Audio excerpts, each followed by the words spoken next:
Ang tugatog ng buhay. Kabanata 1685. Ano? Ang iyong alagad. Kailan ka nagkaroon ng disipulo, Jade Benmore? Naaalala ko noong gusto ng anak ni Master Doran na maging disipulo mo, sinabi mong hindi mo tatanggapin ito hanggat nabubuhay ka, sabi ni Colton Lawrence na may di makapaniwalang mukha. Sinabi ko na noon pero dahil lang sa hindi siya sapat. Ngunit ang taong ito ang tinitigan ko at iyon ang dahilan kung bakit nilabag ko ang aking panuntunan. Anong problema? Kailangan ko ba ang iyong pag-aproba upang tumanggap ng isang alagad, Teniente Lawrence? Dahil kaya niyang patayin ang anak mo, ibig sabihin mas magaling siya sa anak mo, di ba? Mahinang sabi ni Jade Benmore. Nakaramdam ng labis na pagkaagrabyado si Alex Rockefeller. Nais niyang sabihin kay Colton na sina Jade at Nora Stewart ang nasa likod nito at hindi niya pinatay si Maxwell Lawrence. Sa halip, si Yuno ang pumatay sa kanya. Kung mayroon si Colton, maaari niyang hanapin si Yuno mismo. Gayunpaman, hindi ito masabi ni Alex. Kung gagawin niya, talagang patay na siya. Kaya naman, wala siyang choice kundi ang sisihin. Galit na galit si Colton. Jade, anong ibig sabihin nito? Namatay ang anak ko sa wala. Paprotektahan mo ba siya ng buo dahil lang sa disipulo mo siya? Halika dito, Nora. Kinawayan ni Jade ang kanyang kamay kay Nora sa malapit. Sabihin sa kanya kung bakit namatay si Maxwell, sabi ni Jade. Nagsimulang magsinungaling si Nora sa pamamagitan ng kanyang mga ngipin. Nakipagduel sila kay Luna Flores on the spot. Sa huli, pinaliit ni Maxwell ang kalaban niya at napatay siya sa isang suntok chifib. Napatingin si Alex kay Nora. Go on, keep making the story. Naiisip niya. Napakaganda ng kwento kaya halos kumilos si Alex dito. Gayunpaman, hindi bibili si Colton ng anuman dito. I doubt na kaya niyang patayin ang anak ko. Ano ang antas ng kanyang paglilinang at ano ang antas ng paglilinang ng aking anak? Ito ay dahil inilantad ni Alex ang kanyang antas ng paglilinang bilang beginner core formation kanina. Logically, talagang walang kakayahan si Alex na patayin si Maxwell na nasa advanced nascent soul rank. Siya ang aking alagad. Hindi ko ba siya mabibigyan ng isang nagel iligtas buhay na anteng-anteng? Sa pagtatapos ng araw, Colton, ang iyong anak ay napatay sa isang tunggalian. Hindi mo masisisi ang sinuman. Sabi ni Jade. Anong ibig mong sabihin na hindi ko masisisi ang sinuman? Si Luna ang aking manugang. Inakit ng iyong alagad ang aking manugang at hindi ko pa iyon napag-usapan. Ngayong pinatay niya ang aking anak sa isang tunggalian, kailangan kong kunin ang kanyang buhay bilang paghihiganti. Galit na sigaw ni Colton. Hindi pa kasal si Luna. Ibig sabihin, malaya siyang pumili ng kapareha sa romansa. Iyon ang kanyang kalayaan. Kahit na ang aking alagad ay nagtagumpay sa kanyang unang ipanalo, ito ay dahil ang parehong partido ay payag. Ngayong gusto mong patayin ang aking alagad, paano ako tatabi at manunood ng walang ginagawa bilang kanyang Panginoon? Bakit hindi rin tayo makisali sa isang tunggalian at hayaan ang langit na magpasya kung sino ang mabubuhay? Iminungkahi ni Jade na magkaroon sila ng tunggalian. Agad nitong sin-index si Colton. Hindi siya hanggal na sasang-ayon sa isang bagay na tulad nito. Bata, hindi pa tayo tapos. Galit na tinitigan ni Colton si Alex habang sinasabi nito. Sa katunayan, umatras si Colton. Matapos ang kina ng katawan ni Maxwell Lawrence mula sa silid ni Phoebe Larson at wala nang may bulalas, galit na galit siyang sumigaw, "Arg! Tererat, tererat! Boom! Boom! Boom!" Hindi mabilang na mga bagay ang sumabog sa paligid niya. Wala sa mga bintana, pinto at dingding ang naligtas. Sa huli, tumapak pa ng husto si Colton sa lupa. Ang nag-iisang stump ay naglalaman ng lahat ng nakamamatay na layunin at galit sa kanya bilang isang advanced spirit severing expert. Sumakay si Colton sa langit ngunit ang gusali ang tumama sa pinsala. Ang lahat ng mga dingding sa gusali ay nagsimulang gumawa ng langit-ngit. Pagkatapos noon, isang malakas na pagsabog ang maririnig. Boom! Tarat-tarat! Ang natitirang frame ng hagdanan ay hindi na makayanan ang presyon, unti-unting bumagsak sa sarili nitong bigat. Tawag. I-Freak. I-Click. I-Subscribe kwentong nobela. Kabanata 1686. Boom! Kumuha ang matataas na gusali ng apartment na may 24 na palapag na nagdulot ng isang malaking hukay na lumitaw sa lupa. Maging ang underground parking lot ay sumuko. Maraming sasakyan ang agad na nawasak. Ito ay ganap na nagwawasak. Ilang apartment ang naroon sa gusaling ito.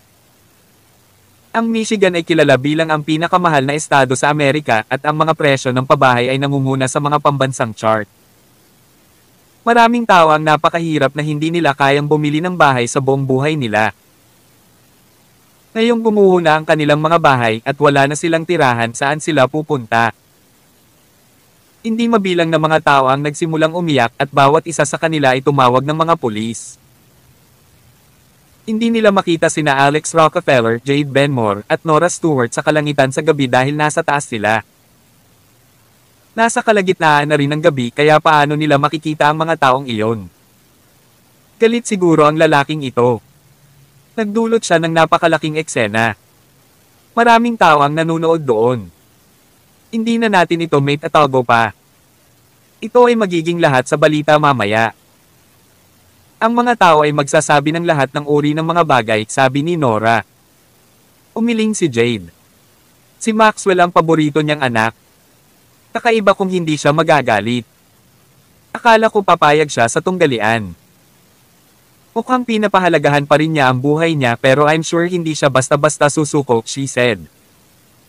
Napatingin si Jade kay Alex. Pupunta ako kaagad sa sinaunang larangan ng digmaan at hindi kita kayang bantayan. May isang lugar lang na pupuntahan mo at iyon ay ang Flying Eagles Academy. Siguradong magiging ligtas ka doon. Hindi may pasok ni Colton ang kanyang mga kamay at hindi siya mangangahas na patayin ka sa akademya, sabi ni Jade. Tiningnan siya ni Alex sa mga mata.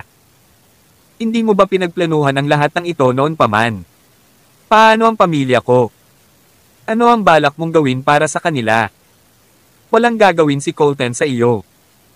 Maliban kung sasabihin ko sa kanya na hindi kita alagad, sabi ni Jade. Lumuhad si Alex at niyakap ang binti ni Jade. Guro. Sigaw niya. Bahagyang kumunot ang noo ni Jade ngunit hindi siya tumutol. Nagsimula siyang magsalita matapos hintayin na bumangon si Alex ng mag-isa. Bibigyan kita ng isang araw para makapaghanda. Pupunta ka sa Flying Eagles Academy kinabukasan. Sabi ni Jade. Ha? Malapit na ito. Natigilan si Alex. Gusto mo bang maghintay hanggang sa susunod na taon? Nandyan ka para tumakas, hindi para magbakasyon, sabi ni Jade. Kumunot ang noo ni Alex. Ayokong pumunta sa Flying Eagles Academy. Bakit hindi mo ako dalhin sa sinaunang larangan ng digmaan kasama mo, guro? Tanong niya. Umiling si Jade. Walang sino man ang makakapasok sa sinaunang larangan ng digmaan ng walang sertipiko ng pagtatapos mula sa Flying Eagles Academy, sabi niya. Di man. Talagang umiiral ang gayong kalagayan, naisip ni Alex. May mga tanong pa ako, sabi ni Alex pagkaraan ng ilang sandali. Bakit ang dami mong tanong? I was only willing to save your life because of Luna Flores, nakasimangot na sabi ni Jade. Maghintay lang ng saglit. Ikaw ang pangalawang tiyahin ni Luna. Ibig sabihin kilala mo si Freya Mayer. Naapektuhan si Freya ng Pildores ng witch cult ng 7 lason. Kakabili ko lang ng mga sangkap para gawin ang antidote para sa kanya pero hindi ko pa nagawa. Inihintay niya ako, sabi ni Alex. Kilala mo rin si Freya. Saglit na natigilan si Jade. Pagkatapos noon, nagbago ang ekspresyon niya. Teka lang, anong sinabi mo? Kaltaw ng mangkukulam. Huling lumitaw ang kaltaw ng mangkukulam. Nasaan sila? Tanong niya. Nakita ni Alex na medyo kakaiba ang sagot niya. Kilala mo rin ba ang witch call? 30 taon na ang nakalilipas, ang ating mga tao ay nagtulungan upang lipulin ang kaltaw ng mangkukulam. Hindi ko akalain na may babalikan sila. Parang. Natigilan si Jade habang nagsimulang mamuo ang kunot sa kanyang noo. Sasabihin ko kay Freya na hanapin ka sa Flying Eagles Academy. Pupunta siya sa iyo ng mag-isa. She's also a student there, but she hasn't earned enough academic points to graduate, dagdag ni Jade pagkaraan ng ilang sandali. Kung ganoon, maaari ba akong magdala ng ilang tao sa akademya? Tanong ni Alex. Sino sila? Babae ba sila? Tanong ni Jade. Ungol ni Alex. Sa tingin mo ba pinapapasok kita sa akademya para magbakasyon kasama ang mga babae mo? Nandyan ka para mag-aral. Bulalas ni Jade. Guro, hindi ba't sinabi mo na ang sinaunang larangan ng puwersa ay maaaring masira sa kalahating taon? Sa pamamagitan ng pagkatapos, hindi lamang Amerika siya sa kaguluhan, ngunit ang buong mundo ay magiging sa isang malaking gulo. Lahat ng kasama ko ay dalubhasa. After graduating from the Flying Eagles Academy, makakapag-ambag sila ng malaki in the future, sabi ni Alex. Mabuti. Ilan sila? Ibigay mo sa akin ang mga pangalan nila, sabi ni Jade. Hayaan mo akong magbilang. My mother, nagsimulang magsalita si Alex. Maghintay lang ng saglit. Bakit mo sinasama ang nanay mo? Nagsimulang mainis si Jade. Tinulungan ko siya at tinanggap ko pa nga siya bilang aking alagad. Nagkamali ba ito? Naiisip niya sa sarili. Kabanata 1687. Sasama sa amin ang nanay ko sa Flying Eagles Academy. Baka magamit siya sa hinaharap. Sabi ni Alex Rockefeller. Inatak ni Jade Benmore ang mahabang mukha. Bakit mo isasama ang nanay mo sa paaralan? Ganyan ka ba kaklingi? Hindi ganoon kadaling makakuha ng pwesto sa Flying Eagles Academy. Kahit na ako ang nagbibigay ng pahintulot, hindi ko kayang magdala ng masyadong marami doon ng sabay-sabay. Karaniwan, ang mga kandidato ay kailangang irekomenda ng ibang tao at kailangan pa nilang dumaan sa maraming antas ng pagsubok. 3 pwesto lang ang kaya kong ibigay sa iyo. Kung sino man ang gusto mong isama, maaari kang magpasya para sa iyong sarili. Give me their names by tomorrow night, sabi ni Jade sabay iling. Habang nagsasalita, tumingin si Jade sa kanyang mga paa. Ilang daang metro sa ibaba niya, napakalinaw ng tanawin sa maliit na lugar. Noong panahong iyon, ang mga fire rescue, police, at mga news crew ng lungsod ay sumugod na matapos malaman ang nangyari. Maliwanag, mukhang ilang pangunahing balita ang lalabas sa mga headline. Ate, nawawala na ito sa kamay. Dapat ba tayong pumunta sa departamento ng balita at sabihin sa kanila na panatilihing kontrolado ang mga talakayan? Tanong ni Nora. Ikanaway ni Jade ang kamay niya. Nakausap ko na ang big boss natin sa telepono. Ang mga bagay sa sinaunang larangan ng digmaan ay hindi masyadong maganda.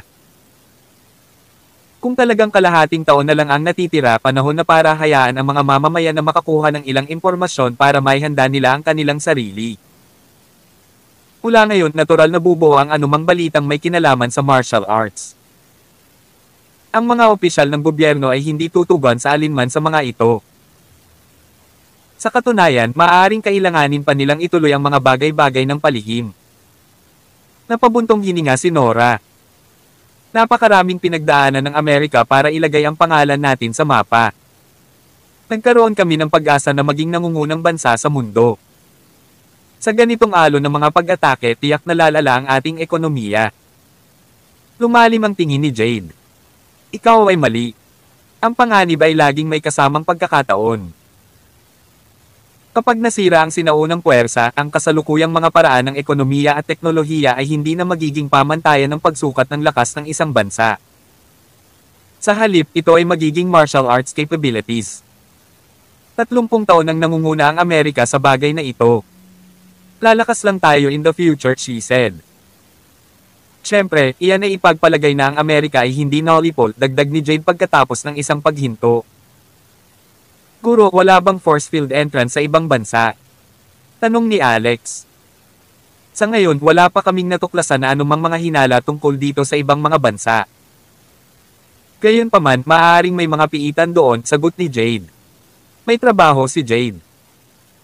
Ang isang 5-star warlord na tulad niya ay hindi maaaring patuloy na kumilos tulad ng bodyguard ni Alex. Sa huli, binigyan niya si Alex ng isang piraso ng Jade.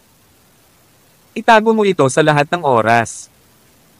Kung talagang naglakas loob si Colton na hanapin ka, maaari mo siyang pigilan dito. Pagkatapos nito, basagin ang token ng teleportasyon. I'll personally come and save you, sabi ni Jade. Sa huli, sinulyapan ni Jade si Phoebe Larsen na hinimatay pa rin. Dapat umalis ka na. Tumango si Alex. Hoy, Alex. Kailan mo gagamutan ang sakit ko? Tanong ni Nora. Wala ka namang lalaki eh. Bakit kailangan mong magpagaling? I'll cure you when you finally decide on wanting a man, malamig na ungol ni Alex. With that, tumalikod na si Alex at umalis. Naging berde ang mukha ni Nora sa galit. Ang bastard ba na ito ay may sama ng loob sa akin? May sakit ka ba o ano? Curious na tanong ni Jade. Wala akong sakit. Namula si Nora. Oras na para makahanap ka ng lalaki. Kung maghihintay ka pa, malapit ka nang mapunta sa iyong 70s o 80s. Sino ang gusto pa rin ng isang matandang babae na tulad mo noon? Tumango si Jade. Halos mahulog si Nora mula sa langit. Hindi nagtagal pagkatapos lumipad si Alex kasama ang Imperial Sword Flight, nagising si Phoebe. Sakto namang nagising si Yuno. Mabilis na bumagsak si Alex sa lupa. Gusto kong pumunta sa Flying Eagles Academy na pinag-usapan niyo. Pulyo ni Yuno. Tumingin si Alex sa kanya, nalilito. Narinig mo ba ang lahat? Tanong niya. Tumango si Yuno. Mga piitan at sinaunang force field. Kung hindi ako nagkakamali, ang aking pisikal na katawan ay dapat nasa loob ng sinaunang force field. Napaawang ang bibig ni Alex sa gulat. Elder Yuno, maaari mo bang sabihin sa akin ang tungkol sa iyong tunay na pinagmulan? Tanong ni Alex. Umiling si Yuno. Ayoko. Ayaw ko lang. Maiintindihan mo kung bakit, sabi niya. Tawag. I-freak. I-click. I-subscribe kwentong nobela. Kabanata 1688. Kung ito talaga ang lugar na iyon, lahat kayo ay haharap sa ganap na kawalan ng pag-asa. It'll be an unexplainable outcome. Naiisip ni Yuno sa sarili. Walang ideya si Alex Rockefeller kung ano ang iniisip niya. Sa isip niya, iniisip niya kung kanino siya dapat mag-alok ng huling pwesto para sa kanyang paglalakbay sa Flying Eagles Academy. Pagkaraan ng ilang sandali, mukhang kailangan niyang ibigay ito kay Dorothy as sex. Kung nalaman ni Dorothy ang tungkol sa relasyon nila ni Phoebe Larsen, papatayin ba siya nito? Hayaan mo bang mag-isa si Phoebe na mag-aral sa Flying Eagles Academy o ikaw ang papalit sa kanya? Tanong ni Alex. Pupunta ako sa aking sarili. Sinaman ang tingin ni Yuno si Alex. Hindi ka talaga nakakatulong. I think I'll be better off rely on myself, sabi niya. Ha? Tapos siya, sabi ni Alex. Huwag kang mag-alala. Inahayaan ko lang siyang makatulog sandali. Sabi ni Yuno. Pagkatapos ng isang pause, binigyan niya ng payo si Alex. Alex, kung talagang masisira ang force field, tandaan mong huwag mong sundan ng bulag ang cheapskate master mo.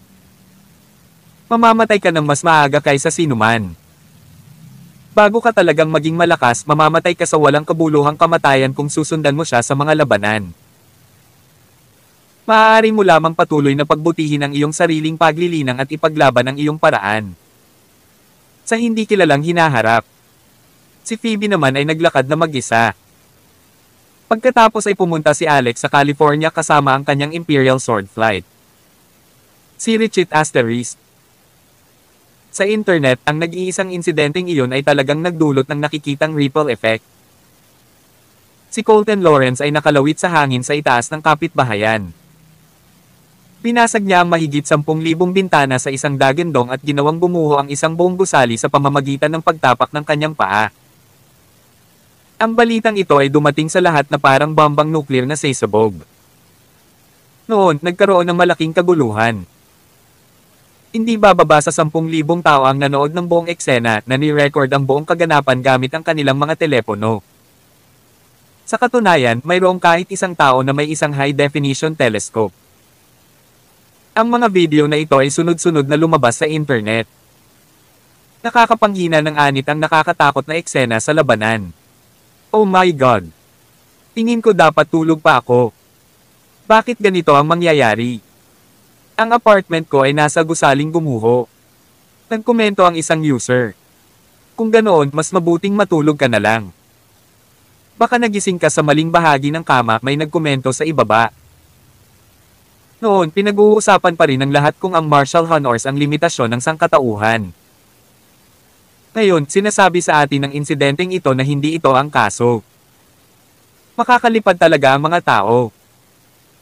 The foreigners didn't make Superman up, komento ng isang independent writer sa isa pang social media. Pagkatapos noon, may lumabas na may na-verify na account na Kyushu Juno ang pangalan na may tugon, hindi ito si Superman. Ang taong ito ay isang magsasaka. Matatawag din siyang makajos na magsasaka. Ang mga makajos na magsasaka ay mula pa noong una. Gayunpaman, ang mga taong ito ay hindi gumagala sa ating makamundong mundo. Sa katunayan, karamihan sa kanila ay nagpunta sa mga lugar na may mayaman na reserbang espiritual na enerhiya. Ang mga konkretong gubat na aming tinitirhan ay hindi kapaki-pakinabang para sa kanilang paglilinang. Kaya sa paglipas ng panahon, ang mga taong ito ay unti-unting nawala sa paningin. Sa gabing ito, naging pambahay na pangalan ng Kyushu Juno. Alam ng lahat kung sino siya. Si Richard Asterisk. Sa oras na bumalik si Alex sa Rockefeller Manor sa California, halos alauna na ng umaga. Nagulat siya nang dumaan siya sa pond, nadatnan niya si Old Whitey na nakasquat doon na may nakatutok na tingin. Ang mga berdeng mata ng pusa ay kumikinang ng maliwanag habang nakatitig ito sa mga isda sa lawa. Ang isda ay kasing laki ng palanggana. Hindi ba iyon ang hellfish? Nang mapagtanto ni Alex na kakainin ni Old Whitey ang hellfish, mabilis siyang sumugod para pigilan itong mangyari. Older Whitey, huwag mong kainin. Hindi man lang tumalon si Old Whitey sa lawa. Napangiti ito sa tuwa nang makita si Alex Meow. Sa isang mabilis na galaw, tumalon ito sa balikat ni Alex. Tinapik-tapik ni Alex ang ulo nito at may naisip siyang ideya. Bakit ko nakalimutan ang hayop na ito, Old Whitey? Ngayon, si Old Whitey ang pinakamalakas na sandata ni Alex.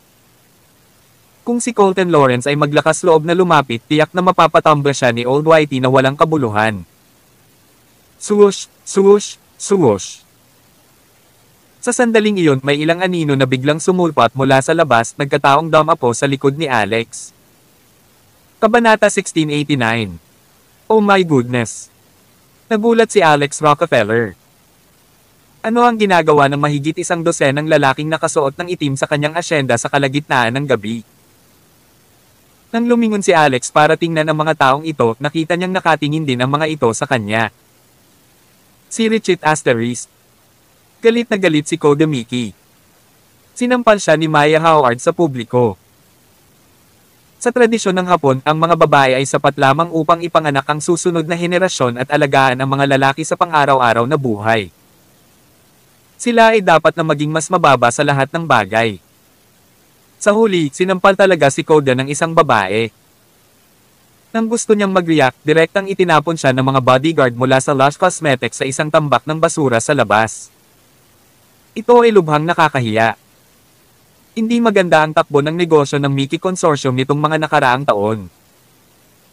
Ang ilan sa kanilang mga pangunahing produkto ay nagkaroon ng sunod-sunod na problema. Bilang direktor ng internasyonal na departamento ng marketing ng Mickey Consortium, mayroon siyang hindi matatanggihang responsibilidad para dito. Sa madaling salita, ang kanyang mga desisyon sa negosyo ay kaduda-dodang. Ang mga problemang produkto ay lubhang nakaapekto sa internasyonal na reputasyon ng Mickey Consortium. Kinailangan ng Koda na lumikha ng isang produkto na kaakit-akit na makakakuha ito ng sapat na kita. Iyon lang ang paraan para mapagtakpan niya ang mga naunang pagkatalo. Sa pamamagitan nito, mapoprotektahan niya ang kanyang katayuan sa Mickey Consortium. Matapos magkaroon ng ideyang iyon, itinoon kaagad ni Koda ang kanyang mga mata sa Lush Cosmetics, isang tatak na sumikat sa Amerika. Nais niyang kunin ang mga karapatang pang-internasyonal sa marketing. Si Maya, ang babaeng may kakaibang hitsura at aura na nagdulot sa kanya ng hindi mapigil ang pagnanais ng mga lalaki, ay talagang tumanggi na makipagtulungan sa Mickey Consortium. Sinampal pa niya si Koda sa mukha. Ipapakita sa kanya ni Koda kung sino ang mas mabangis. Matapos malaman ng tungkol sa kung saan nakatira si Maya, dinala ni Koda ang kanyang mga tauhan noong gabing iyon para makalusot. Nagulat siya at nakita niya ang isang lalaki na nag-aalaga ng pusa sa tabi ng lawa pagkatapos tumalon sa manor. Bakit hindi natutulog ang lalaking ito sa kalagitnaan ng gabi at bakit siya nag-aalaga ng pusa sa tabi ng lawa? May mali ba sa iyo? Binigyan mo kami ng takot. Naisip ni Koda. Si Koda ay isang dalubhasa sa martial arts mismo. Sa pagkakataong ito, nakalusot siya sa kanyang mga tauhan ng walang kaalam-alam. Ngayong hindi niya natagpuan si Maya, natural na hindi niya maalarma ang mga tao sa loob ng manor. Kaya naman, agad na nagpasya si Koda na patumbahin ang baliw na lalaking nag-aalaga ng pusa na ito. Balasahin. Tumama si Koda sa bilis ng kidlat. Inabot niya ang kamay niya sa leeg ni Alex. Sa sandaling iyon, isang puting ilaw ang kumislap. Hindi gumalaw si Alex ngunit agad na sumugod si Old Whitey. Iniunat nito ang kanang paa at marahas na kinamot ang palad ni Koda. Slash! Naramdaman ni Koda ang lamig sa kanyang kamay. Pagkatapos noon, tinamaan siya ng sakit. Ito ay isang uri ng sakit sa bituka. Nang itutok ni Koda ang kanyang mga mata sa kanyang kamay, siya ay napatulala. Ang nakalahad niyang kamay ay parang hiniwa ng 3 kutsilyo. Mula sa ibaba ng kanyang palad hanggang sa dulo ng kanyang mga daliri, hiniwa na ang kanyang kamay sa 3 bahagi. Huwag pansinin ang punit na balat at laman. Pati ang kanyang mga buto ay naputol. Pumulwak ang sariwang dugo mula sa kanyang kamay na parang bukal. Nako! Ang kamay ko! The asterisk starred. Bagamat ayaw sumigaw ni Koda, masyado itong nakakatakot at sobrang sakit. Hindi niya maiwasang sumigaw sa taas ng boses niya. Agad namang sinugod ng grupo ng mga lalaking nakaitim na kasama niya si Alex. Gayunpaman, ang mga resulta ay predictable. Hindi man lang mahawakan ng mga taong ito ang gilid ng shirt ni Alex. Sa katunayan, hindi man lang kumikibo si Alex. Ang mga taong ito ay lahat ay sinaktan ni Old Whitey. Kalahati sa kanila ay namatay habang ang natitirang iilan ay malubhang nasugatan. Hapon ka ba? Malalaman ni Alex sa accent nila. Pagkatapos noon, nagbago ang isip niya at nagsimulang tumawa. Galing ka ba sa Mickey Consortium ng Japan? Bago pa makapagsalita si Koda, tumakbo na palabas sina Maya, Waltzfloor, at iba pa matapos marinig ang kaguluhan. Pinunit nila ang mga maskara ng mga lalaking sumalakay sa kanilang asyenda na inilantad ang mga mukha ng lahat ng mga lalaking ito. Tawag. I-Freak. I-Click. I-Subscribe Kwentong Nobela. Kabanata 1690. Kinilala ni Maya Howard si Koda Mickey. Ginoo. Mickey, ikaw talaga. Walang sawang sabi niya. Tinawakan ni Koda ang kamay niya. Nakakatakot ang ekspresyon ng mukha niya at hindi niya inalis ang tingin kay Old Whitey. Isang demonyong pusa ito. Ito ay isang demonyong pusa. Sambit niya. Bakit ito magiging napakalakas kung hindi? Ang mga taong katulad nila ay dapat lang patayin, sabi ni Waltzfloor. Naiintindihan ni Koda ang Ingles. Kaya naman pagkatapos marinig ang sinabi ni Waltz, nagsimula siyang manginig. Hindi, huwag mong patayin si Ern. Huwag mo kaming patayin. We mean no harm, nauutal niyang sabi. Ilang minuto ang nakalipas, buo pa rin ang tiwala ni Koda. Kung tutuusin, iniisip niya kung paano pahihirapan si Maya kapag nahanap na niya ito kahit na binabalak pa siyang halayin sa harap ng lahat ng nasasakupan niya. Gusto niyang malaman niya ang halagang dapat niyang bayaran sa pananampal niya sa isang lalaki. Sa katunayan, dapat niyang malaman na ang mga lalaki mula sa pamilya Mickey ay hindi dapat guluhin. Gayunpaman, 3 minuto lamang ang lumipas. Nabaliktad ang buong sitwasyon. Biglang natuklasan ni Koda na siya ay tumalon sa isang hukay ng apoy. Lahat ng magagandang babae dito ay may kakayahang pumatay. Humisi si Waltz, pumasok ka sa bahay namin noong hating gabi na may takip ang mukha at may mga armas sa mga kamay. Ngunit sinasabi mo talagang wala kang masamang ibig sabihin. Bakit ka nandito? Para mag-show. Ito. Batay sa batas ng Amerika, hanggat hindi ka pa namin opisyal na inaatake, nangangahulugan iyon na hindi kami nakagawa ng krimen, sabi ni Koda. Halos matawa si Waltz sa galit. Ang isang Japanese na tulad mo ay talagang maraming alam tungkol sa batas ng Amerika. Tama iyan. Ayon sa ating batas, kahit na may humawak ng kutsilyo sa aking leeg, hindi ako makakalaban hanggat hindi niya talaga ako sinasaktan. Pero ano? Ang batas na ito ay hindi nalalapat sa inyo. Iyon ay dahil hindi ka isa sa amin. Japanese ka. Sinampal ni Waltz sa mukha ang isa sa mga nasasakupan ni Koda. Snap! Ang leeg ng lalaki ay gumawa ng 360 degree na pag-ikot. Ang kanyang buhay ay iniwan siya sa lugar.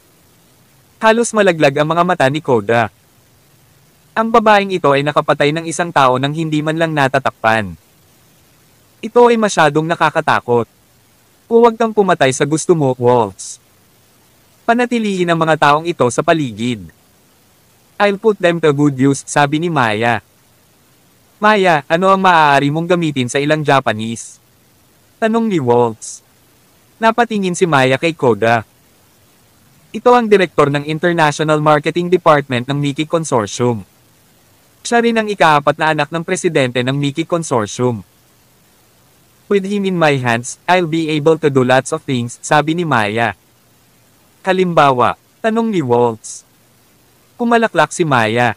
Halimbawa, maaari ko siyang ibenta sa amin ang international pipeline ng Miki Consortium sa halagang $10 milyong. 10 milyon. Hindi naman siguro papayag ang Miki Consortium na gawin iyon, di ba? Tanong ni Waltz. Isang malamig na tawa ang pinakawala ni Maya. Naniniwala akong papayag si Mr. Miki sa proposal natin. Lumitaw si Koda na para bang nakatingin sa isang baliw. Ang international na pipeline ng Miki Consortium ay nilikha gamit ang hindi bababa sa $100 bilyong sa kapital, ngunit gusto mo itong bilhin ng $10 milyong. Siguradong nananaginip ka, di ba? Isip ni Koda. MS. Cowards, kahit na handa akong pumirma sa ganoong kontrata, hindi papayag ang aking ama dito. Mas gugustuhin niyang mawala ako kaysa ibenta ang international pipeline ng kumpanya sa halagang $10 milyong. Iyon ang core ng aming negosyo. Ganti ni Koda. Tumawa si Maya. Depende ito sa kung gaano kakaya, sabi niya habang kumukuha ng bote. Sa sandaling makita ni Alex Rockefeller ang bote, alam niyang ito ang nakakasakit sa puso na parasito ng 100 araw na iniimbak niya sa bahay. Ito ay Canyon Lens parasitic poison. Direktang itinulak ni Maya ang isa sa mga table tas sa bibig ni Koda. May isa pang tableta sa bote. Basta papakainin mo ang tatay mo pagbalik mo sa Japan, naniniwala akong papayag siya sa nilalaman ng kontrata, she said. Parang kinilabutan si Koda. Dati, akala niya parang baliw si Maya. Ngayon, pakiramdam niya ay may tinitingnan siyang demonyo. Paano naging napakasama ng babaeng ito? Mas masama pa siya kay Miki Consortium.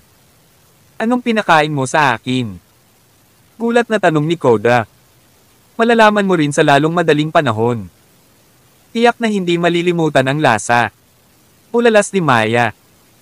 Sa sumunod na segundo, nakaramdam si Koda ng nakakatakot na sensasyon. May gumagapang sa kanyang lalamunan. Kabanata 1691. Pagkatapos makipag-usap kay Koda, niyakap ni Waltz ang braso ni Alex at sinabing, Alex, may malaking bagay na kumakalat sa internet. Nagkaroon ng labanan sa pagitan ng makapangyarihang mga magsasaka sa itaas ng mga lungsod ng Michigan. Dinurog pa nila ang isang gusali sa isang hakbang lang. Iyan ay masyadong mabaliw, hindi ba? Paano nabubuhay ang gayong makapangyarihang mga tao? Nakarating ito online. Sagot ni Alex. Oo, pinag-uusapan na ng lahat ngayon. Sinasabi ko lang din ito kay Maya. Ha? Alam mo na ang tungkol dito. Maaari ka bang maging bahagi ng labanang iyon? Kakabalik mo lang galing Michigan, ha? Nandyan ang taong iyon para patayin ako. Pagkasabi pa lang ni Alex nito ay nagpanik na ang mga babae. Ano pa ang nangyari? Oo, paano mo nagawang pukawin ang gayong makapangyarihang tao? Sabi ni Alex, pumasok muna tayo sa loob. Medyo malamig dito. Oh, at malapit na ang bisperas ng bagong taon, di ba? Pero hindi ko akalain na makakasama kita sa bahay buong araw na iyon. Bakit? Tanong ni Maya. Dahil kailangan kong pumasok sa paaralan. Sagot ni Alex. With that, lahat ay pumasok sa kwarto ni Alex. Umupo sina Waltz at Maya sa magkatabing kama samantalang si Brittany ay nakaupo sa malapit na upuan at si Holly ay nakaupo sa sahig. Sila ay nakinig ng mabuti sa kanya habang siya ay nagsasalita tungkol sa Stone Age Realm, ang Meteor, ang Piitan, ang 5-Star Warlord, ang Flying Eagles Academy. Napagtanto ni Alex na sa mga kababaihan, si Holly lang ang tila hindi nabigla sa kanyang mga kwento na para bang alam na niya ang lahat ng ito noon pa man. Nagliwanag ang kanyang mga mata at nagtanong siya, Holly, hindi ka pamilyar sa lahat ng bagay na iyon, di ba? Umiling si Holly at nang mapansin ang titig ni Alex sa kanya, yumuko siya. I'm sorry, kuya. Hindi ko sinabi sa'yo ang totoo. Hindi ako ulila. Napansin niyang nakangiti ang lahat sa kanya. Ginawa mo na ba iyon? Inihintay lang namin na ikaw mismo ang magsabi sa amin. Sabi ni Waltz. Umisi si Holly. Sige, ako ay magiging tapat ang aking ama ay ang presidente ng Mountain Warriors at palihim akong tumakas sa bahay. Kuya, ninang, hindi ko sinasadyang magsinungaling. Nag-aalala lang ako na baka paalisan niyo ako kapag nalaman niyo. Namatay ang nanay ko noong bata pa ako at sobrang miss ko na siya. Kaya nga nang makita-kita, ninang, parang nakita kong muli ang aking ina. Pinunasan ni Holly ang mga luha niya. Agad naman siyang nilapitan ni Brittany at binigyan siya ng mahigpit na yakap. Oh, huwag kang umiyak. Nakita bilang sarili ko. Lumapit si Maya at Waltz para yakapin din siya. Sa kabilang banda, lahat ay napaikot ang mata kay Alex. Hoy, wala akong ginawa. Bakit ako sinisisi ng lahat? Biglang bumukas ang pinto. Pumasok ang isang batang babae na kayapak. Papa, Nana, Auntie, bakit nandito kayong lahat? Natatakot akong matulog mag-isa. Ito ay si Winifred at siya ay kasalukuyang nakasuot lamang ng isang set ng maliliit na pijama. Ngayong nagsasanay pa rin ang kanyang ina, si Zella, kasama si Dorothy sa Untitled Island, hindi na siya makakasama pa ni Winifred. Bukod dito, madalas na wala sa bahay si Alex, ang kanyang tinatawag na ama. Kailangang alagaan siya ni Brittany. Kaya naman kahit sa gabi, si Brittany ay natutulog sa tabi niya. Napakaganda na ang Lush Cosmetics ay nasa role, kaya ni Maya ang lahat ng mag-isa. Sa pamamagitan nito, maaaring mag-semi-retirement si Brittany. Bukod sa paggawa ng mga mas kritikal na desisyon para sa negosyo, sa pangkalahatan ay hindi na niya kailangang pangasiwaan ang anupaman. Binuhat ni Alex si Winifred, medyo nakonsensya sa kanya. Sa sandaling sinundo siya mula sa Alaska, napilitan siyang iwan ang kanyang ina. Gayunpaman, hindi rin niya ito nagawang alagaan ng mabuti. Mapalad na mahal siya ni Brittany at nagawa niyang alagaan ng husto ang batang babae. Winnie, na-miss mo ba si Papa? Ma'am. Tumanggo siya at nagpatuloy, I miss Mommy too. Napangiti si Alex. Kung ganoon, bakit hindi kita isama kay Mommy bukas?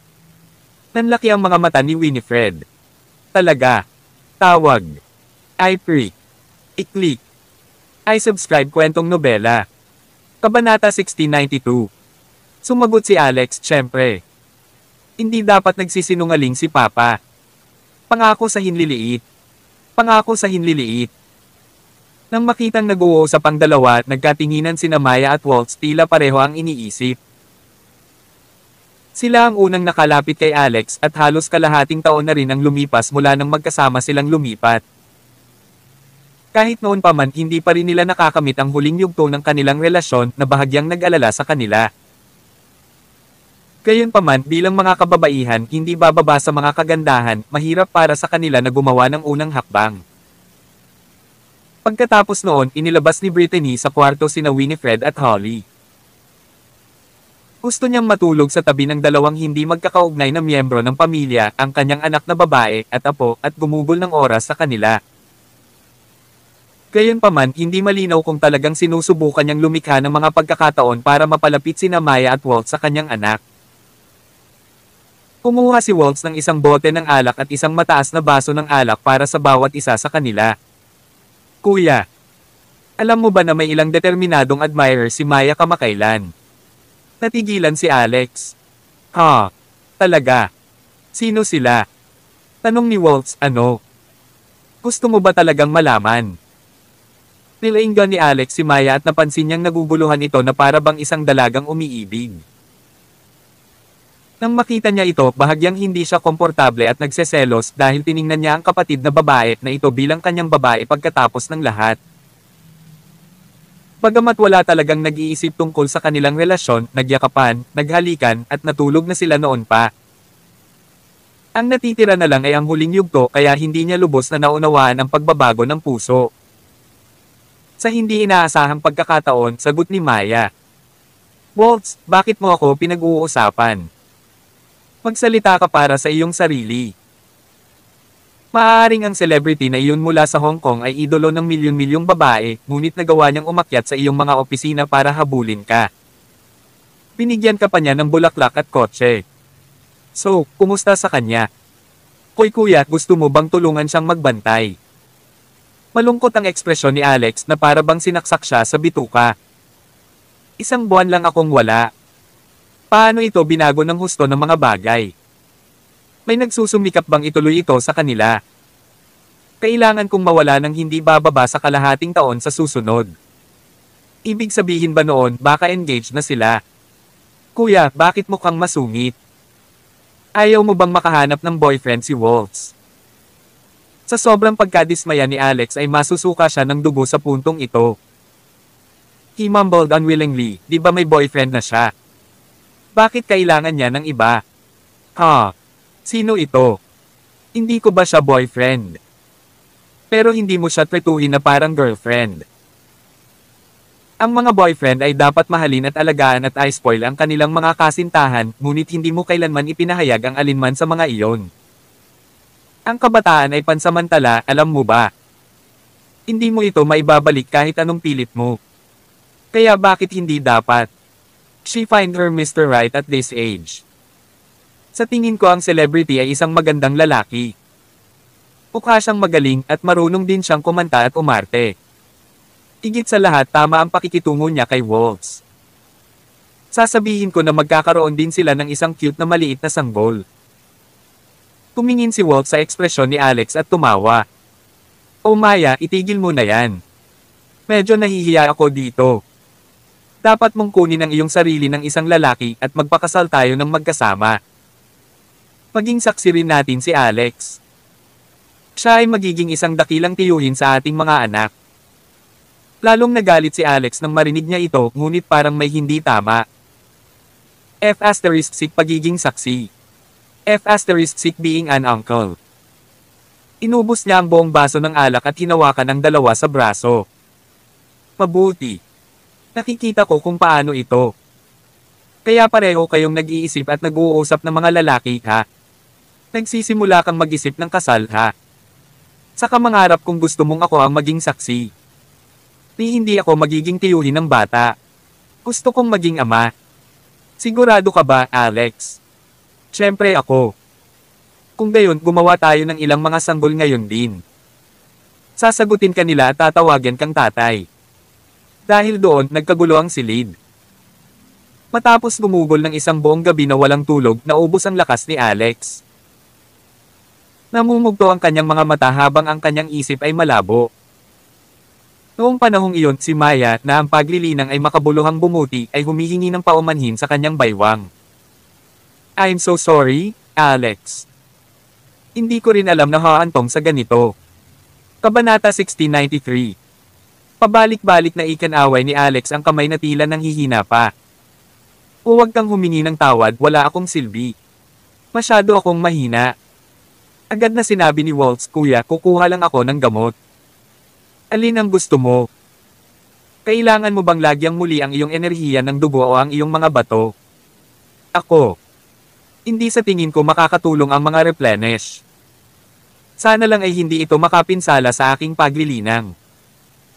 Labis na nadurog ang puso ni Maya matapos makita kung gaano walang magawa si Alex. Nagsimula siyang mapunit. Kuya, kasalanan ko lahat ito. Kung hindi kita pinilit. Kung gayon hindi ka sana humantong sa ganito. Anong gagawin natin? Maaari ko bang ibalik sa iyo ang chi? Hindi na kita pipilitin. Pawis na pawis si Alex. Wala lang akong energy.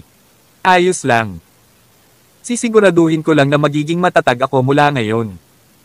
Wala siyang magawa sa sitwasyong ito. Masyadong makapangyarihan ang bloodline ni Maya. Hindi lamang nakakahumaling ang kanyang pabango, ngunit ang kanyang paglilinang ay bumubuti din sa napakabilis na bilis. Nagagawa niyang gawing sobrang gun ng ulo ang isang lalaki habang ginagawa ang gawain at pinipiga ang bawat huling patak ng likido mula sa kanila. Bukod dito, hindi lang ito nagpiga sa kanyang mga likido, kinukuha niya ang kanyang chi. Sa sandaling magsimula sila, patuloy niya itong sinisipsip mula sa kanya na parang linta. Mas masahol pa siya sa Chaos Bead. Hindi napigilan ni Waltz ang mapatawa. Mukhang magtatapos na ang iyong mga araw ng sexual na kasiyahan, kapatid. Next time, minsan na lang ibigay sa iyo ni Maya and you'll be weak for an entire month. Haha. Tingnan natin kung paano ka patuloy na manliligaw sa ibang mga babae. Si Alex ay mukhang sobrang awkward matapos marinig ito. Gayunpaman, doon niya napagtanto na ang Ultimate Book of Medicine ay isinaaktibo, tumatakbo sa kanyang isip na parang baliw. Ito ay tumutulong sa kanya na maglagay muli, sinipsip ang lahat ng natural na espiritual na enerhiya mula sa kanyang kapaligiran. Nakalulungkot na ang lugar na ito ay kulang sa espiritual na enerhiya. Sa karamihan, mayroon lamang ilang mga unit nito. O tama na. Nasa akin pa rin ang espiritual na mga bato. Ang mga espiritual na bato ay kasalukuyang inilagay sa imbakan na pitaka. Agad na kumuha ng isa si Alex at kumapit dito. Parang nararamdaman ito ng force, nagsimula itong sumipsip ng espiritual na enerhiya na nagmumula sa bato ng mag-isa, pinapatay ang kanyang buong katawan, nauuhaw sa ganoong enerhiya. Bukod dito, ang rate ng pagsipsip ay tila abnormal na mabilis din. Ang isang bato ay naging isang tumpok ng alikabok sa loob ng ilang segundo. Sa espiritual na enerhiya na dumadaloy sa loob niya, ang kanyang buong katawan ay nagsimulang makaramdam muli ng pagkapuno. Ramdam ni Alex na bumalik ang kanyang enerhiya. Kaya naman, nagpa siya siyang kumuha ng isa pang bato at hinigop ito tulad ng ginawa niya sa huli. Dahan-dahan, nakuha niya ang 30 bato. Nang makita siyang ganito, si Maya at Waltz ay nanatiling tahimik habang nakaupo sa tabi niya na kumikilos bilang mga tagapag-alaga. Ipinikit ni Alex ang kanyang mga mata ng mahigpit, hinihigop ang espiritual na enerhiya sa loob ng mga bato at ginawa itong purong espiritual na kapangyarihan. Dahil paulit-ulit ang mekanismong ito, hindi na niya kailangang gumamit ng maraming lakas sa pag-iisip. Bigla nang maglabas siya ng isa pang bato, tila hindi niya makuha ang anumang espiritual na enerhiya mula rito, gaano man siya kahirap. Ang aking espiritual na kapangyarihan ay wala pa sa limitasyon nito. Bakit wala akong ma-absorb? Iminulat niya ang kanyang mga mata upang tumingin sa bato, nalilito, upang mapagtanto lamang na mali ang kanyang nahawakan. Wala man lang siyang hawak na bato kundi ang log na nakuha niya sa treasury ng Hygeia Valley. Dahil ito ay mabigat, ito ay malinaw na 100 beses na mas mahusay kaysa sa karaniwang kahoy. Gayunpaman, malinaw na isa lamang itong ordinaryong log, kaya naman tila wala itong espiritual na enerhiya. Noon lang na parang naapektuhan ng force ang log na naging sanhi upang aktwal itong magsimulang kumikinang na berde. Sa isang segundo lang, nabuo ito sa isang sinag ng liwanag at pumasok sa palad ni Alex. Sa pamamagitan nito, pumasok ang berdeng ilaw sa palasyo ng kanyang isipan na natili sa tabi ng Chaos Bead, tahimik. Ano ba talaga ito? Laking gulat ni Alex na nanlaki ang kanyang mga mata at nakanganga ang bibig. Gamit ang panloob na paningin, agad niyang sinuri kung ano ang nangyayari sa kanyang isip palasyo. Napansin niya tuloy na ang green light ay bola lang ng green light. Parang malabo mamaya, hindi niya masabi kung ano ang nangyayari sa loob. Whatever. Naisip ni Alex habang tinapos na niya ang pagsasaliksik dito dahil ang palasyo ng kanyang isip ay nag-iimbak ng parami ng mga gamit na parang isang garahe. Pagkatapos nito, nagpatuloy siyang sumipsip ng espiritual na enerhiya mula sa mga espiritual na bato. Noon lang naramdaman ni Alex na ayos na siya at muling nabuhay. Bukod dito, ang espiritual na kapangyarihan sa loob niya ay tila bahagyang umunlad din. Makakatulong ito sa kanya na mas maisaaktibo ang kanyang mga kapangyarihan at mapabuti ang kanyang bilis at lakas. Tawag. I-Pre. I-Click. I-Subscribe Kwentong Nobela. Kabanata 1694. Alas 10 ng umaga, isinama ni Alex si Winifred para makipagkita kay Dorothy. Si Dorothy ay naging kanyang tita Rockefeller na anyo. Makalipas ang isang oras, sa wakas ay narating ni Alex ang desyerto na isla sa baybayin ng Oregon na binili ni Dorothy ng 20 bilyon. Akala niya noong una ay magiging parang kaparangan ang lugar na ito kaya mahirap para sa 4 na prinsesa at Zella na magsanay dito. Pagkatapos ng lahat, ang mga kondisyon dito ay hindi eksakto ang pinakamahusay. Sa hindi inaasahan, hindi yon ang nangyari. Pagkalapag pa lang nila ay naririnig na ni Alex ang tunog ng malalaking makinang umaandar. Maaaring nagpapatakbo sila ng isang piling rig noong panahong iyon. Sa hilagang bahagi ng isla ay isang pier kung saan ang daan-daang manggagawa ay abala sa pagtatrabaho sa pagpapalawak nito, na gumagalaw ng mas mahusay hanggat maaari tulad ng mayroon silang iba pang trabahong aasikasuhin mamaya. Curious na tumingin si Winifred sa paligid. Napakaganda ng lugar na ito. Kahit na ang pier ay kasalukuyang inaayos pa, masasabi pa rin na ito ay may sinasadyang sinaunang ngunit eleganteng disenyo. Ito ay tila vintage at espiritual sa parehong oras. Sino ang nagdisenyo nito? Tanong ni Alex na nakahawak pa rin sa kamay ni Winifred. Hawak ang kabilang kamay ni Winifred, tinuro ni Dorothy ang sarili. So, gusto mo ba? Nagulat si Alex. Marunong ka bang magdisenyo ng mga ganyang bagay? Paanong hindi ko alam ang tungkol dito? Nagkibit balikat si Dorothy. Ang mga bagay sa Reincarnation Stone ay hindi lamang ginawa para sa pagsasanay sa paglilinang. Mayroong ilang iba pang mga random na bagay doon din. Kaya kahit na ayaw kong matutunan ito, automatiko pa rin itong inuukit sa aking isipan ang gayong kaalaman. I'm guessing na ito ang natutunan ni Ziana sa past life niya. Ito ang pangalawang beses na narinig ni Alex na may binanggit si Ziana. Naninikip ang kanyang dibdib nang tumalikod siya para bigyan ng mahigpit na yakap si Dorothy. Darling. Umiti si Dorothy. Medyo kaunting oras pa ako kaya gusto kong iwan ang lugar na ito sa aming mga anak. Dahil may kambal ako, dapat kunin ng isa sa kanila ang aking apelyido. Ang aking pamilya ay may mga babae na lamang ang natitira pagkatapos ng lahat. May naisip pa akong pangalan. Tatawagin ko siyang Dex. Dex. Ibig mong sabihin parang doon. Well, ikaw ang pumili. Ito ay binabaybay na DEX. Diyos ko.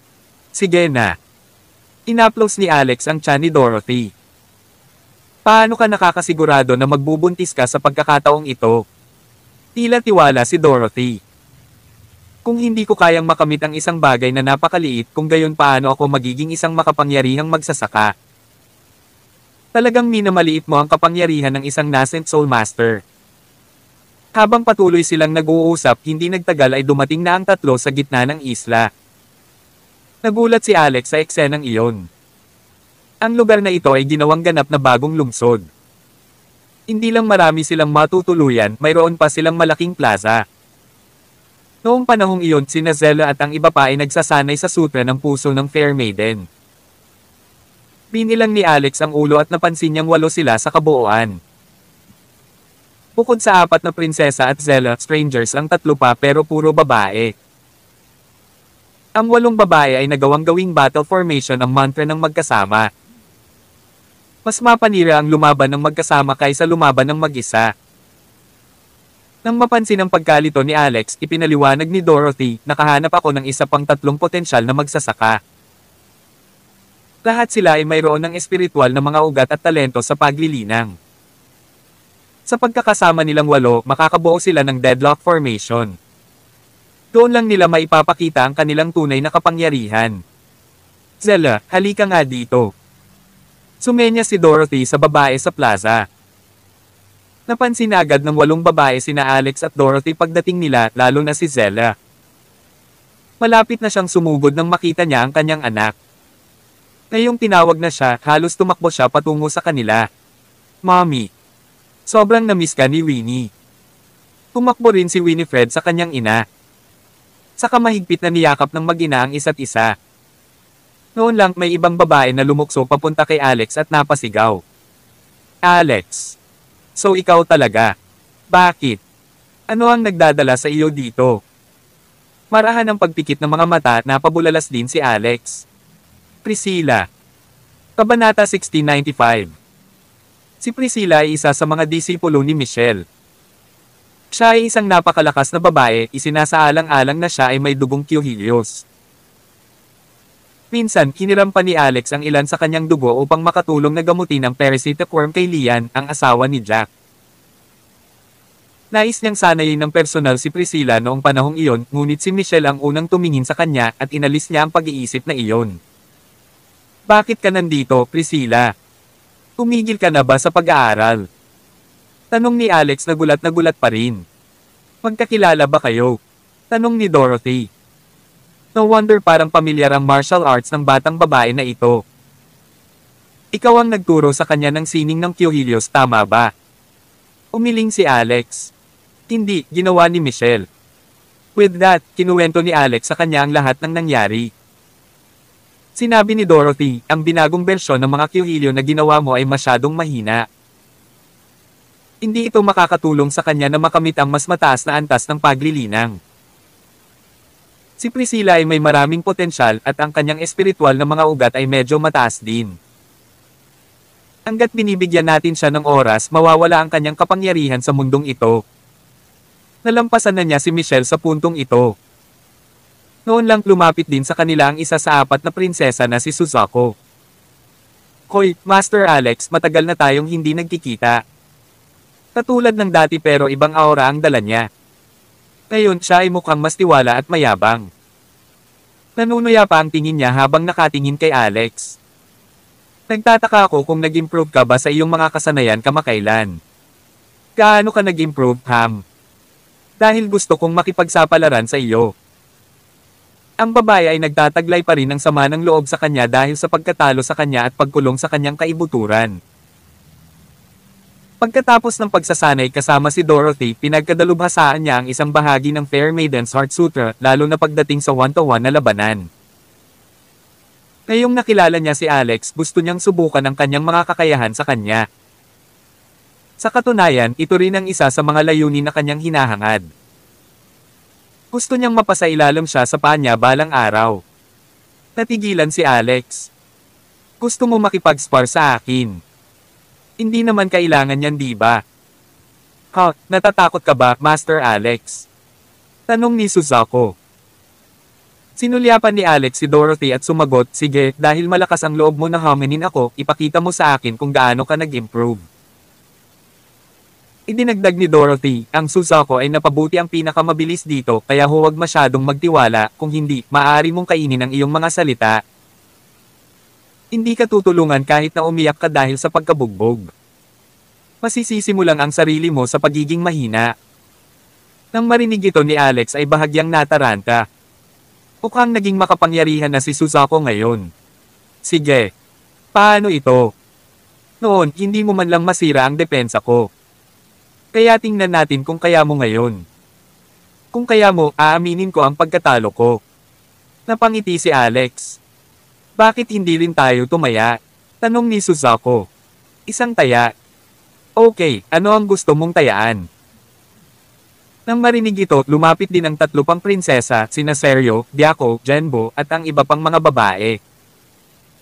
Pati sina Zella at Winifred na magkayakap pa rin ay dumating para manood. Naiisip ni Suzaku kung gaano siya nakakahiya na hugasan niya ang mga medyas ni Alex noong siya ay umaarte pa bilang kanyang alipin. Bilang isang ipinagmamalaki na empress, ito ay isang mapangahas na insulto sa kanya. Siya'y ngumiti. Kung matalo ka, kailangan mong hugasan ang aking mga paa. Natigilan si Alex. Ayan yun. Paano kung ako ang manalo? Pagkatapos ay hugasan ko ang sa iyo. Walang ideya si Suzaku na si Tita Rockefeller ay si Dorothy, ang asawa ni Alex.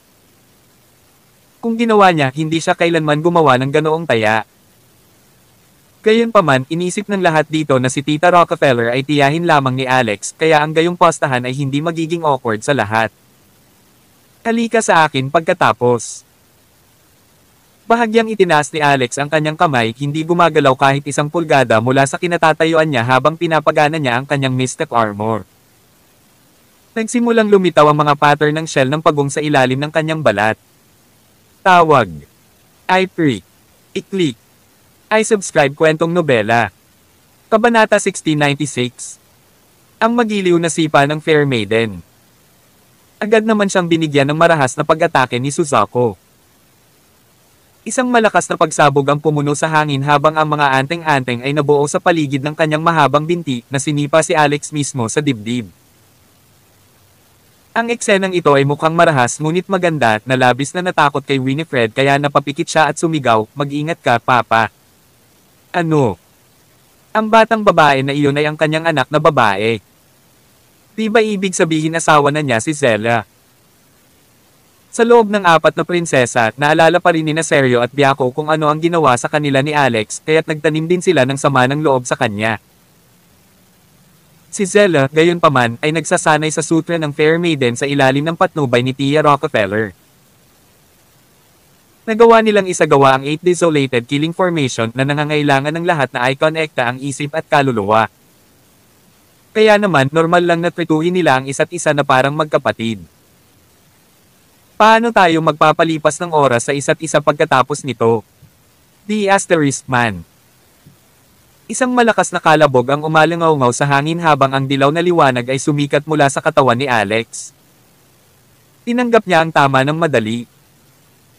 Masasabi ni Alex na hindi nabawasan ang kanyang kapangyarihan kahit si Maya ay sinipsip siya ng tuyo. Sa kabaligtaran, lumilitaw na ang espiritual na enerhiya at electric elemental na kapangyarihan sa loob niya ay mas puro kaysa dati, na parang ganap na narinyo.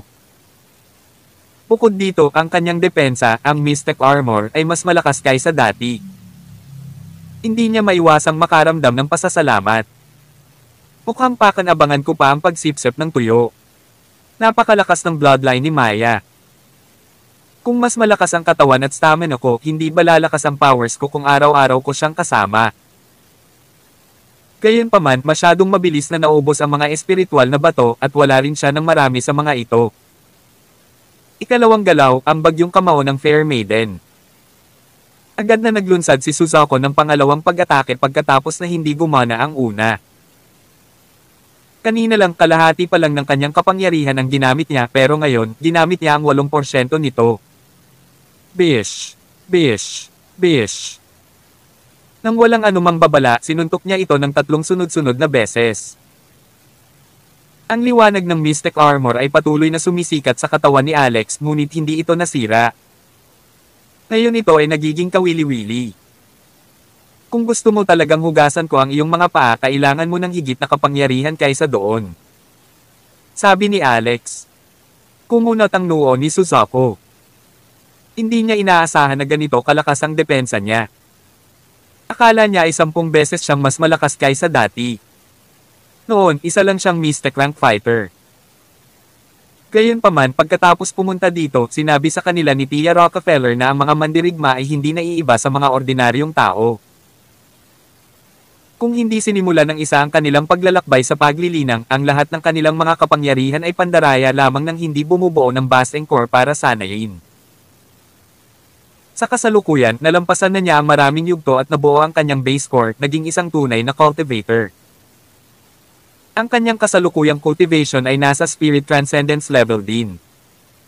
Gayunpaman, hindi niya alam na nasa core formation si Alex ngayon.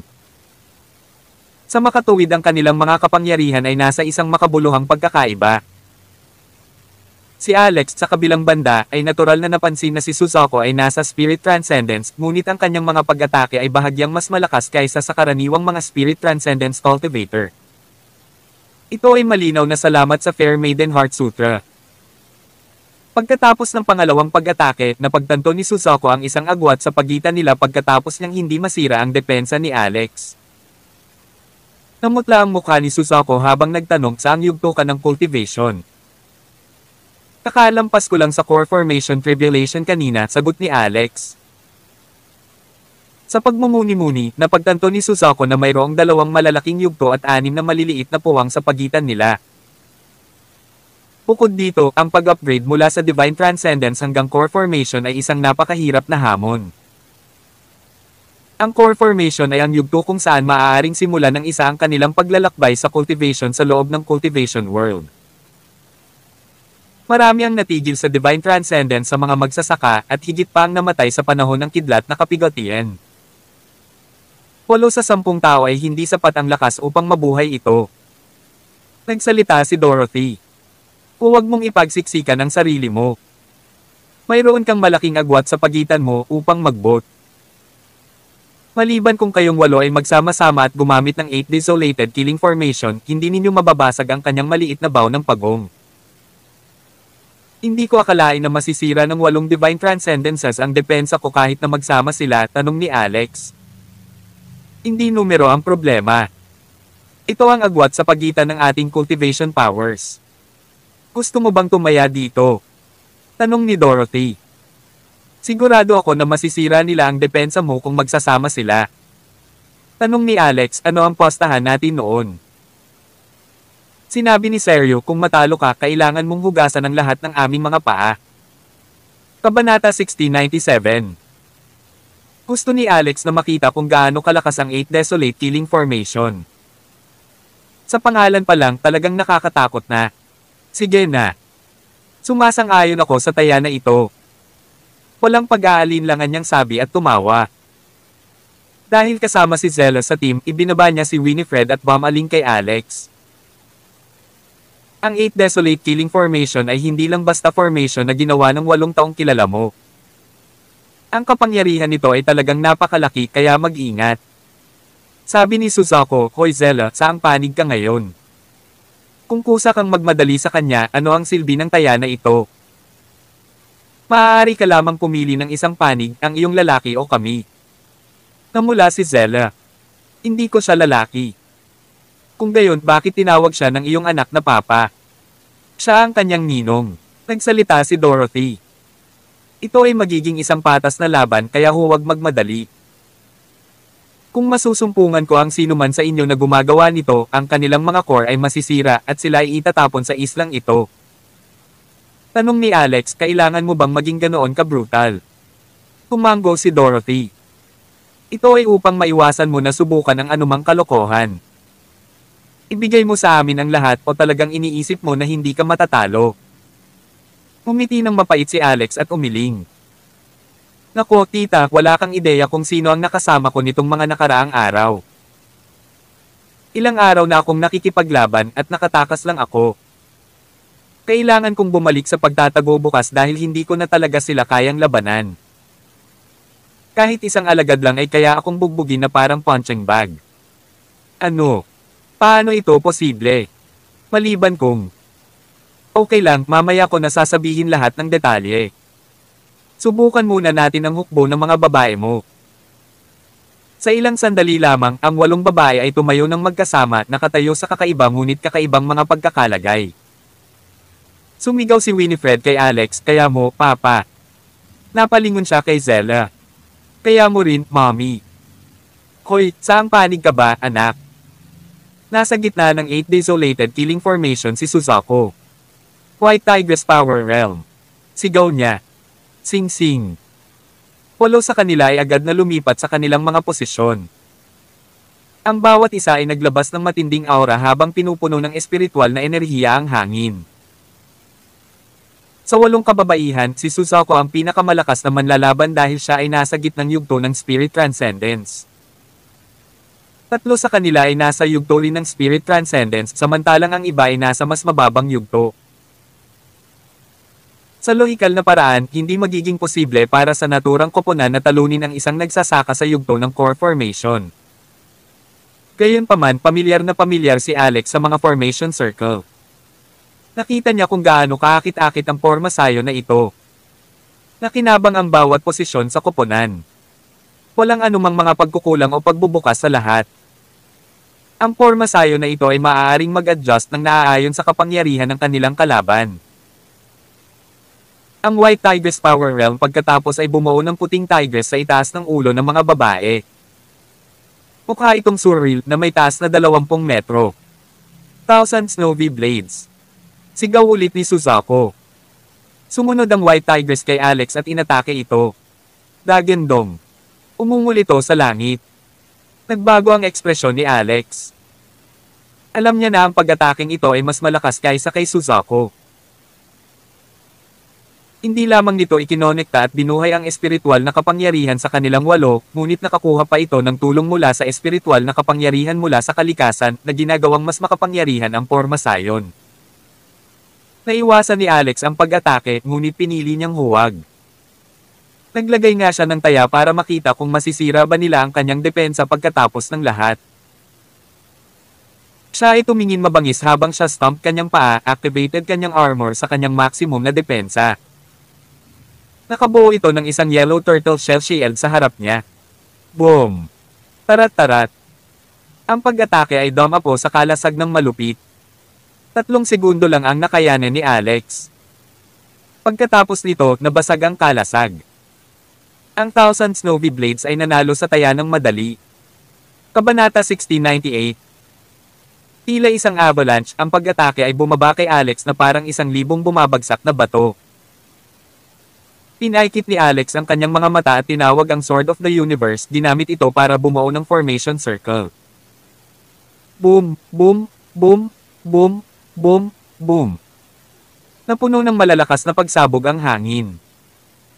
Napabalikwas si Alex ng 10 metro o higit pa na nag-iwan ng mahaba at malalim na landas sa lupa. Huling sumigaw si Suzaku, breaking sword lock. Meron pa. Natigilan si Alex, nakatayo habang nag-iisip kung dapat niyang gamitin ang 7 Blades of Death at ang Breaking Point. Gayunpaman, ang pag-iisip pabalik sa kanyang katayuan bilang isang core formation cultivator, ang pagkakaroon ng paggamit ng Sword of the Universe ay nakakahiya pa rin. Kung kailangan niyang gumamit ng iba pang espiritual na kasangkapan, ito ay talagang kaiyahiya. Kukunin ko lang pagkatapos. Boom! Tarat-tarat! Sa pagkakataong ito, pinalipad pabalik si Alex ng daan-daang metro. Punit-punit na rin ang damit niya. Bagamat hindi nila nagawang sirain ang kanyang buong depensa, mukha na siyang gulo. Nakatayo sa Sword of Universe, lumipad siya pabalik at tinitigan ang 8 babae sa ibaba. Nakangiting sinabi niya, lahat kayo ay napakalakas. Nanalo ka. Matapos makita ang kanyang kakayahan sa Imperial Sword Flight, alam ng 8 babae na kung gusto niyang umiwas sa kanila, hindi na nila siya magagawang gawin kahit isang daliri sa simula. Bagaman mas mababa kayong antas kaysa sa akin, nagawa pa rin ninyong umatake ng ganoong kapangyarihan. Kaya dapat talagang ipagmalaki mo ang iyong sarili. Dahil nabasag ang mystic armor ko, saka ako umamin ng pagkatalo, mahinahong sabi ni Alex. Sinabi ni Priscilla, kung lumipad ka sa langit mula sa simula, Alex, hindi ka namin matamaan. Kung gayon ay panloloko iyon, sagot ni Alex. Umiti si Suzaku. Ikaw ay isang tao sa iyong mga salita, tama. Ngayong nawala ka, tandaan na hugasan ang lahat ng aming mga paa. Huwag kang maglakas loob na mag-iwan ng kahit isa. Si Zella ay nasa hindi komportableng posisyon. Ito. Hindi tama ito, di ba? It's just. Masyadong nakakainsulto sa kanya. Nagsalita si Dorothy. Hindi mo lang siya kilala ng husto. Alam mo ba kung ano ang kanyang pinakamalaking anteng-anteng? Ito ay upang hawakan ang mga paa ng isang kagandahan. Kaya isipin mo na lang kung gaano kasaya ang nararamdaman niya ngayon. Tama, Alex Rockefeller. Halatang itinanggi ito ni Alex. Bakit may natutuwang maghugas ng paa ng isang tao? Bakit hindi mo hinuhugasan ang akin araw-araw, tita? Huwag mo akong duran. Lumingon si Dorothy sa iba. Sige, lahat si Alex ang natalo sa pastahan na ito. Kaya kung sino man sa inyo ang gustong panatilihin niya ang kanyang pagtatapos sa deal, hanapin siya kung kailan mo gusto. Bukod sa lahat ng iyon, dapat ninyong mapansin na kahit gaano pa kalakas ang 8 Desolated Killing Formation, ang mga tunay na master ay magkakaroon ng maraming iba pang kakayahan sa kanilang mangas, kasama ang napakalakas na depensa. Kung sasalakayin kayo ni Alex gamit ang kanyang mga espada, hindi ka na magkakaroon ng pagkakataong atakihin siya. Sa makatuwid, patuloy na magtrabaho sa pagpapabuti ng iyong sarili. Kung mas mataas ang iyong antas, mas magiging malakas ang porma sayon. Pagkasabi nito ay humarap siya kay Alex. Halika dito. Ilang saglit lang, napadpad sina Alex at Dorothy sa kabilang bahagi ng isla. Anong ibig mong sabihin sa mga sinabi mo kanina? Saan ka magtatago? Tanong ni Dorothy. Flying Eagles Academy. Pasimpleng ipinaliwanag ni Alex ang lahat ng nangyari sa kanya nitong mga nakaraang araw. Gayunpaman, maliwanag na hindi niya sinabi sa kanya ang tungkol sa nangyari kay Phoebe. Ang 5-star commander, si Jade Benmore. Parang gusto kong makilala ang isang makapangyarihang babae. Tila napuno ng pananabik si Dorothy. Pero ang mahalaga, malayo rin siya sa pagiging top-level cultivator. Mainam na magtungo sa Flying Eagles Academy, ngunit una, alamin kung ano ang nangyayari sa loob ng kaharian ng Stone Age. Pagkatapos ay maaari tayong magplano kung ano ang gagawin mamaya. Tanong ni Alex, ayaw mo bang pumunta? Inaplos ni Dorothy ang tiyan niya at malumanay na ngumiti. Nagkaanak na ako, kaya paano ako? Hindi alam ni Alex ang sasabihin. At saka, it's prime time for the 8 of them to get their base down. Kaya hindi ko talaga kayang lumayo sa mga responsibilidad kung ganito. Kung mapapanatili lamang ang kapayapaan sa loob ng 6 na buwan, kailangan nating ihanda ng lubusan ang ating mga sarili bago dumating ang panahon. Tanong ni Alex, nga pala, saan mo sinabing gusto mo akong dalhin? Sabi ni Dorothy, nako, isa lang talaga itong piita na hindi ko inaasahan. Pero dahil aalis ka bukas, kaya kung pumasok mag-isa. Sagot ni Alex, bakit hindi muna ako mag-enroll sa academy at baka subukang mag-leave? Pagkatapos ay maaari nating suriin ito ng magkasama. Gumagana rin yan. Makalipas ang kalahating araw, inabot ni Alex kay Jade ang ilang mga form. Bukod sa kanya, ang dalawa pa ay sina Phoebe at Holly. Kabanata 1699. Ang kaliwang tropa ng Flying Eagles ay nagsasagawa ng libing. Ang paboritong anak ng left-wing lieutenant na kilala rin bilang unang anak ng kanyang henerasyon, si Maxwell Lawrence, ay pinatay. Nabalitaan na siya ay namatay sa isang kakilakilabot na kamatayan kung saan ang kanyang bangkay ay bumalik sa mga piraso. May mga chismis pa na ang pumatay sa kanya ay alagad ni Jade Benmore sa kabila ng kanyang katayuan bilang Flying Eagles, Empress at ang tanging 5-star na mandirigma sa Amerika. Agad kumalat ang insidente sa buong Flying Eagles squad. Marami ang nagsimulang talakayin kung totoo ba ang mga chismis. Dahil ito ay nauugnay kina Jade at Teniente Colton Lawrence, lahat ay naglakas loob lamang na talakayin ito ng pribado. Ito ay dahil ang dalawa ay may matinding kapangyarihan at katayuan sa squad at ang kanilang mga kasanayan sa pakikipaglaban ay wala sa mundong ito. Gayunpaman, mas interesado ang mga tao sa disipulo ni Jade. Boom! Tarat-tarat! Tinurog ng isang malakas na binata ang isang batong bangko sa funeral hall ng Lawrences. Katawa-tawa, talagang katawa-tawa. Papalayain na lang ba natin ang mamamatay tao na iyon? Paano kung disipulo sila ni Benmore? Ang isang mamamatay tao ay dapat mamatay para sa kanilang mga kasalanan. Ang lalaking ito ay ang nakatatandang kapatid ni Maxwell, si Michael Lawrence. Sa pinakaharap ng bulwagan ay isang nasa katanghaliang gulang na babae, ang asawa ni Colton, at ang ina ni Maxwell, si Petunia Lawrence. Kasalukuyan niyang ipinipikit ang mga mata. Gusto ko siyang patayin. Kailangan ko siyang patayin. Papatayin ko ang buong pamilya niya kasama ang anak ko. Ang mga ekspresyon ni Petunia ay nabaluktot habang ang mga buto ng poot ay umusbong sa kanyang puso. Kung hindi namatay si Alex, alam niyang hinding-hindi siya magpapahinga.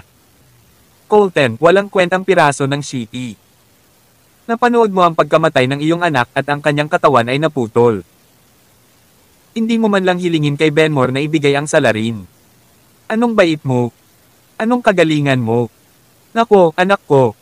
Ang kaawa-awa kong anak. Nagdilim ang ekspresyon ni Colton, nagngangalit ang kanyang mga ngipin. Huwag kang mag-alala. Ang aking anak ay hindi mamamatay ng walang kabuluhan.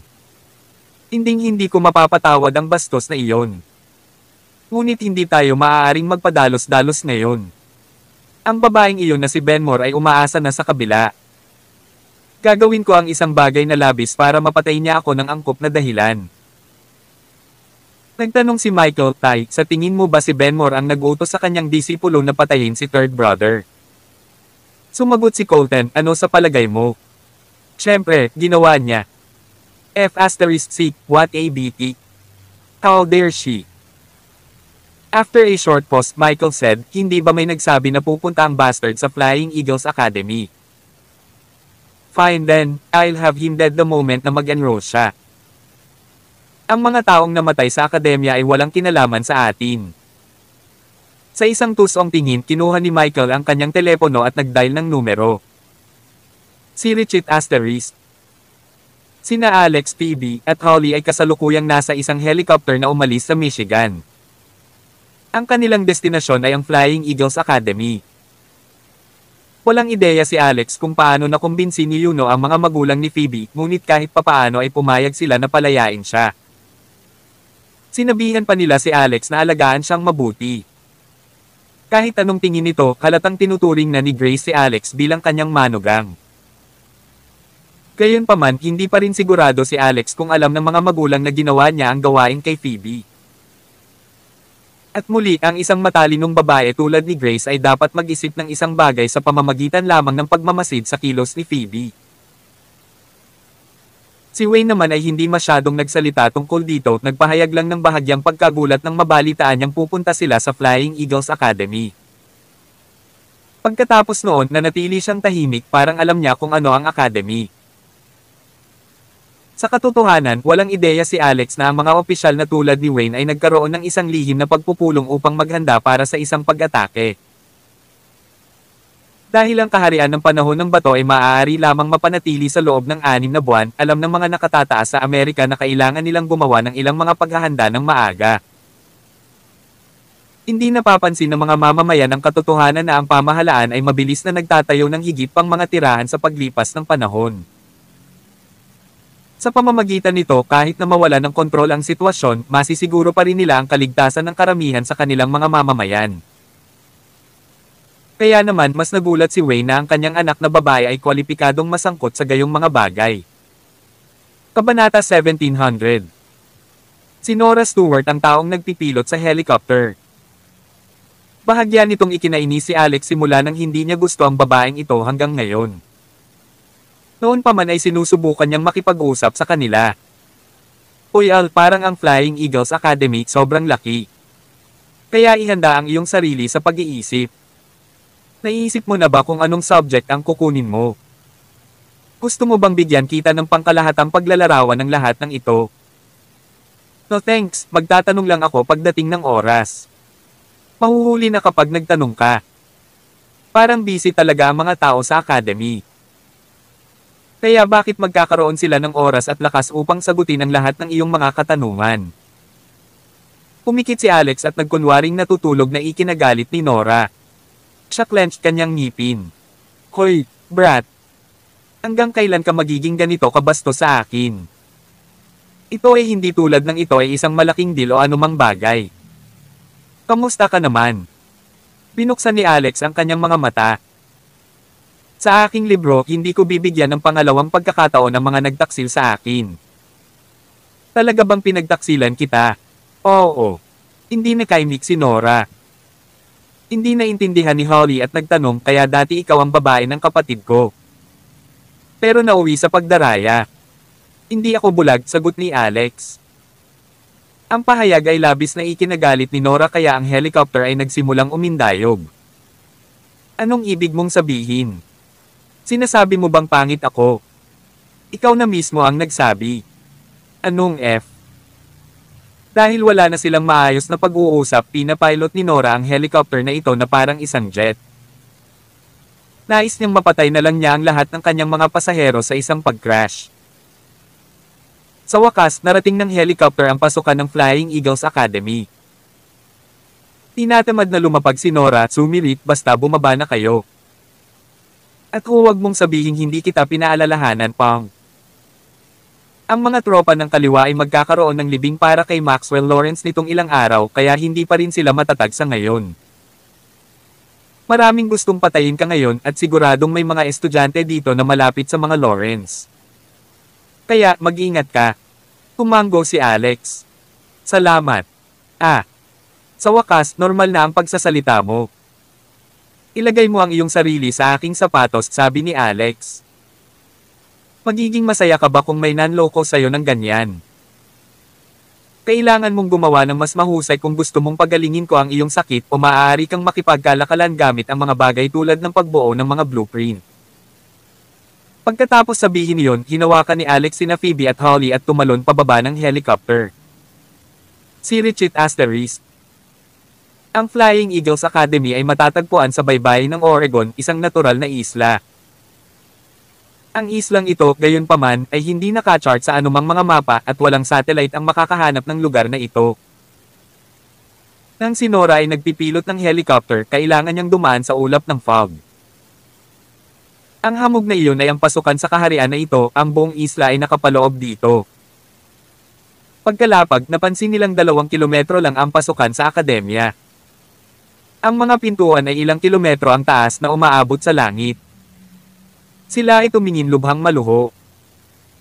Sa loob ng bakuran ng paaralan, ilang mga estudyante ang pinagsama-sama. Bakit hindi dumating ang lalaking Alex Rockefeller na iyon? Halos isang araw na tayong naghihintay. Nalaman kaya niya na nandito kami para labanan siya. Iyon ba ang dahilan kung bakit siya nag-check out? Pinatay niya si Maxwell. Saan pa kaya siya magtatago bukod sa academy na ito? Unless may death wish siya, syempre. Ang alagad ni Commander Benmore, ha? Gusto kong makita kung ano ang kaya niyang gawin.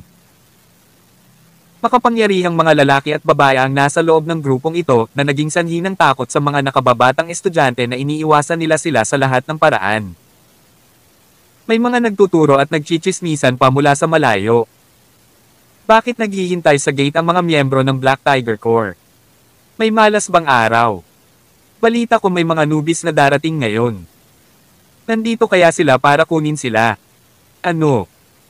Ang mga baguhan na iyon ay nakakuha ng mga mata ng Black Tiger Corps. Sino sila? Till then.